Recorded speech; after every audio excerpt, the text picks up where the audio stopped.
Chris, you started this rebuild in 2019, trading veterans, accumulating draft picks. 5 years in, do you think it's been a success?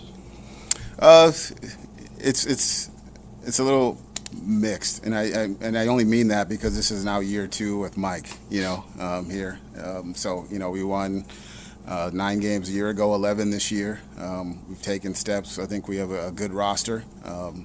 So whether success, failure, I leave that for you guys to judge. But I think we're building something good that we feel good about, and looking forward to continuing that in the off season towards the next year.